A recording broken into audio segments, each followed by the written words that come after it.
Breaking news regarding missing Malaysia Airlines Flight 3. So the United States is lowering the threshold for American. 日本と同じで現地生産やってるから意味がないんです。环球消费调查，我们来说一种特殊的旅游。近年来呢，出国旅游。 출근길 국제뉴스 브리핑 장혜림의 월드 리뷰.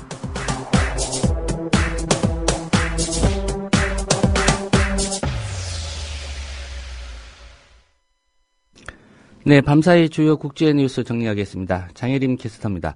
안녕하세요. 네, 안녕하세요. 예.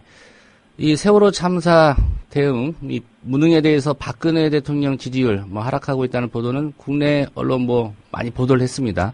네, 외신도 이 소식을 다루고 있군요. 네. 교도통신은 세월호 침몰 사고가 미흡한 정부의 위기 대응 능력을 드러내면서 박근혜 정권에 큰 시련이 되고 있다고 전했습니다.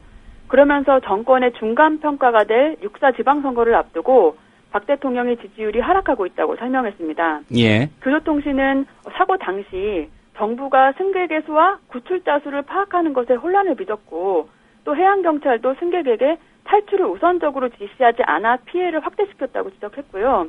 유가족들의 분노와 슬픔이 정권으로 향하면서 지난 9일에는 이들이 청와대 부근에서 시위하기도 했다고 전했습니다. 예, 박근혜 대통령의 사과 방식에 대해서도 여전히 문제점을 지적하고 있죠? 네, 교도통신은 박 대통령이 국민에게 사과한 방법도 도마 위에 올랐다고 전했는데요. 4월 말 국무회의에서 처음으로 사과했지만 유족들이 비공식 사과는 사과가 아니다라며 반발했다고 설명했고요. 예. 또 박 대통령이 과거로부터 쌓여온 적폐를 사고 원인으로 지적한 것도 책임 회피로 보여 다시 사과하는 사태에 몰렸다고 지적했습니다. 교도통신은 박 대통령이 대국민 담화를 발표해 재차 사과를 표명할 예정이라고 밝혔는데요.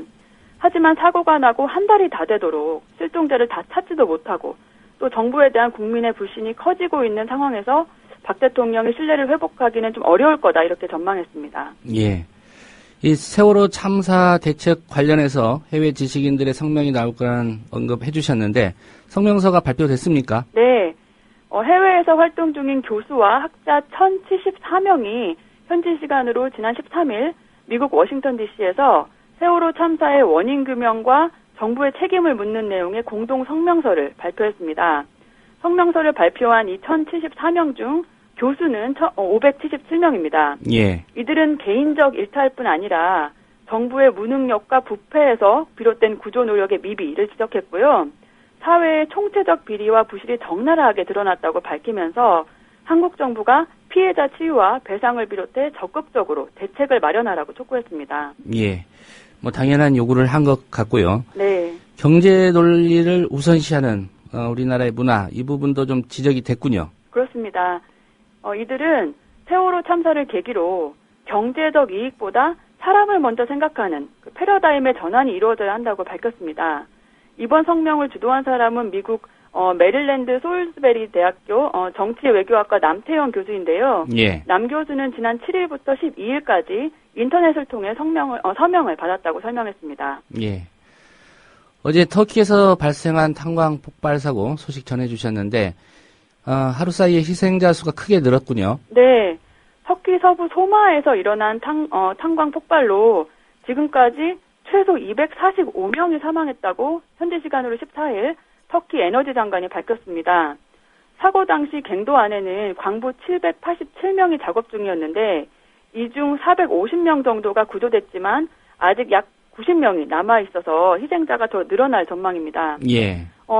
에르도안 터키 총리는 희생자 추모를 위해 사흘간 국가 애도 기간을 선포했고요. 그다음에 기자회견을 열어서 사고 원인을 철저하게 규명하겠다고 약속했는데요. 하지만 과거 다른 나라의 탄광 사고를 거론하거나 이런 사고는 일어나곤 한다 이런 발언을 하면서 사태 심각성을 축소하려는 태도를 보였다는 비판도 있습니다. 예. 이런 정부 대응에 분노한 터키 국민들 시위가 잇따르고 있다 이런 보도도 있는데요. 네. 이번 참사에 항의하는 대규모 시위가 곳곳에서 벌어졌는데요.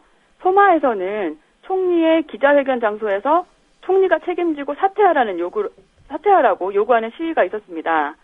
앙카라에서는 3,4천 명의 시위대가 이번 사태를 규탄했고요. 또 이스탄불에서도 수천 명이 반정부 구호를 외치면서 행진했습니다.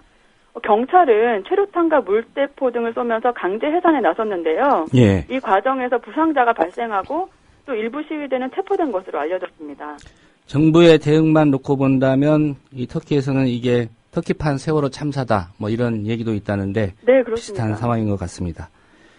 네, 유럽 사법재판소가 구글 검색으로 나오는 자신의 개인정보에 대한 삭제 권리를 처음으로 인정했다는 소식도 좀 살펴봐야 될 것 같습니다. 네, 외신들에 따르면 유럽재판소는 판결문을 통해서 부적절하거나 과도한 개인정보에 대해 정보 당사자가 구글을 상대로 삭제를 요구할 수 있다고 밝혔습니다. 이에 따라 구글 사용자는 자신의 이름을 검색했을 때 나오는 뉴스나 문서 등이 검색 결과에 나오지 않게 하거나 아예 링크를 지워달라고 구글에 요구할 수 있게 됩니다. 예.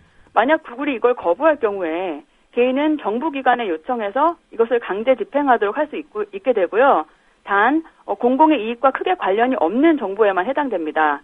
또 이 판결은 유럽연합 28개국 5억 주민에게 적용됩니다. 예, 이른바 구글링이라고 해서 신상 털기 이런 게 이제 좀 일반화됐는데 네. 이런 부분에 대해서 유럽 쪽에서는 먼저 좀 선제적인 조치를 한 것 같습니다. 그렇습니다. 이번 판결이 결국은 개인 정보를 더 보호하는데 그 정책 방향 더 강화하는 쪽으로 가겠다 이런 의미로 보이는데 어떻습니까? 네, 이 판결은 현재 EU 집행위원회가 추진 중인 정보보호 강화법 개정안에 영향을 미칠 전망인데요. 예. 이 법안은 독립된 정보보호기관 설립과 기업의 개인정보 수집 제한이 핵심 내용입니다. 또 이번 판결에선 구글을 개인정보 검색 결과에 대한 관리자로 명시했는데요. 이렇게 하면서 구글에게 개인정보 수집 여부를 알려야 하는 새로운 의무가 부과될 거라는 전망이 있습니다. 예. 판결은 개인정보를 보호하는 쪽으로 낮지만은 어쨌든 이번 판결에 대한 찬반 논란은 좀 뜨겁게 진행이 되는 것 같습니다. 반대쪽 의견은 어떻습니까? 네, 일단 찬성하는 의견을 말씀드리고 또 반대의 의견도 말씀을 드릴게요. 예. 네, 이번 판결에 찬성하는 쪽은 사생활 보호가 비즈니스에 우선한다 이런 주장을 하고 있습니다. 하버드 로스쿨의 한 교수는 이 판결에 대해서 개인에게 자신에 대한 검색 결과에 대해 부분 거부 조항을 준 것과 같다고 평가했고요. 예. 인터넷 개인 권리라는 책의 저자는 이번 판결은 개인의 사생활에 대한 권리를 일부 표현의 자유보다 더 우선시한 것이라고 평가했습니다. 예. 반대하는 쪽의 입장은요? 네. 이번 판결에 반발하는 사람들은 범죄자나 정치인들이 이것을 악용할지도 모른다고 걱정하고 있습니다. 아동 성범죄 기록 등 공공의 이익과 관련된 정보를 없애버릴 수도 있다는 설명입니다.